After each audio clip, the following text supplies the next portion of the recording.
అధికారులని నేను డిమాండ్ చేస్తా ఉన్నా, దయచేసి ఇవి వెంటనే ఆపండి. ఇది మీరు వెంటనే ఇంకొక 3-4 days లో కూడా ఇట్లనే లారీలు నడిచినాయి అంటే మాత్రం it will be a serious issue. ఇక రేపు లా అండ్ ఆర్డర్ అదుపు తప్పితే దీనికి బాధ్యులు మేము కాదు, ప్రజలు గారు. దీనికి బాధ్యులు ట్రాన్స్పోర్ట్ మినిస్టర్ గారు, దీనికి బాధ్యులు డిటిసిలు, దీనికి బాధ్యులు ట్రాన్స్పోర్ట్ కమిషనర్ గారు, ప్రిన్సిపల్ సెక్రటరీ గారు, ఆర్టీఓలే అవుతారు. ఎందుకంటే ఓ 3-4 days తర్వాత మీరు ఇంకా దీన్ని చదువుకోకపోతే ఎక్కడికక్కడ మా బీఆర్ఎస్ పార్టీ కార్యకర్తలు అడ్డుకుంటారు. మీరు చేసే డ్యూటీ మా కార్యకర్తలు చేస్తారని చెప్పి కూడా ఈ సందర్భంగా అధికారులకు కూడా హెచ్చరిస్తూ ఖచ్చితంగా దీన్ని వెంటనే ఆపాలే. దీన్ని ఆపాలంటే నేను పనికి ఆపమంటలేను.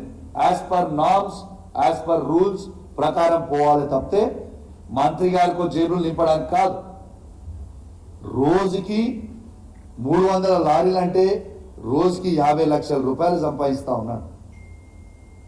ఇదానే వచ్చిన 6 నెలల్లో మీరు ఇదే ట్రాన్స్పోర్ట్ మినిస్టర్ గారి మీద ఎన్ని అలిగేషన్స్ అండి? 6 నెలలు కాలే.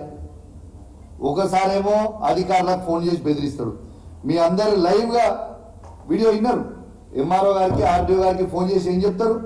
కౌశిక్ రెడ్డి గారు ఎమ్మెల్యే గారికి కళ్యాణ లక్ష్మి చెక్కులు మీరు పంచనిస్తే మంచిగుండదు అని బెదిరిస్తాం. నోటితులా రెడ్ హ్యాండెడ్ గా దొరికిపోయింది. దాంతోపాటు సైదాపూర్ మండలంలో ఒక గ్రామంలో ఒక పేద గౌడ బిడ్డ ఉంటాడు. ఆ గౌడ బిడ్డని ఫోన్ చేసి నోటికి వచ్చినట్టు తిడతాడు.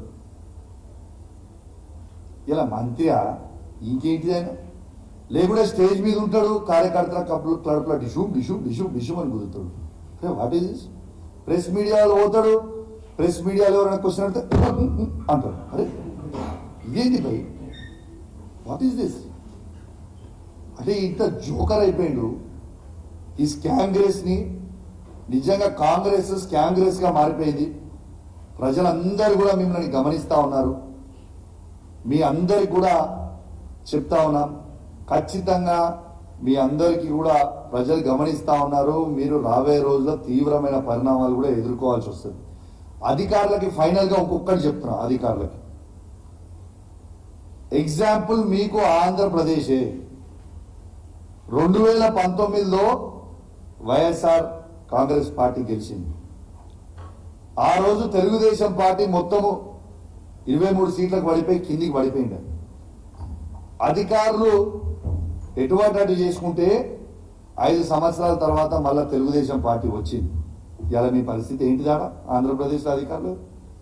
రేపు తెలంగాణలో కూడా లేదా కాంగ్రెస్ పార్టీ ప్రభుత్వం ఉన్నది, వాళ్ళ కొంగు చేస్తాము, వాళ్ళు చెప్పింది మేము చేస్తాము అని మీరు అనుకుంటే మళ్ళా బీఆర్ఎస్ పార్టీ తెలంగాణ రాష్ట్రంలో అధికారానికి రాక తప్పదు. మళ్ళా వచ్చిన రోజు మాత్రం మీ అందరు మాత్రం పరిశానలో పడతారు. కాబట్టి మీరు దయచేసి రూల్స్ ఎట్లున్నాయో రూల్స్ ప్రకారం మీరు పనిచేసుకుంటే బాగుంటుందని మీకు హెచ్చరిస్తా ఉన్నాం. ఇలా అధికారులు ఎవరైతే చేస్తారో మేము కూడా రెడ్ బుక్ మెయింటైన్ చేస్తున్నాం. రెడ్ బుక్లు అన్ని పేర్లు రాసుకుంటున్నాం మేము కూడా, నో ప్రాబ్లం.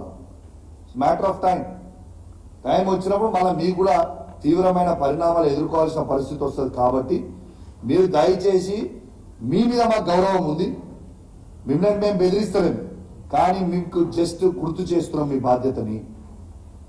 కాబట్టి బాధ్యత తప్పకుండా మీకు అధికారులు బాధ్యత తప్పకుండా దయచేసి ప్రోటోకాల్ తప్పకుండా ఎమ్మెల్యేలు బీఆర్ఎస్ పార్టీ వాళ్ళు కావచ్చు, కాంగ్రెస్ పార్టీ వాళ్ళు కావచ్చు, బీజేపీ పార్టీ వాళ్ళు కావచ్చు, అందరు కూడా ప్రజలు ఓట్లు వేస్తేనే గెలిచిన వాళ్ళు.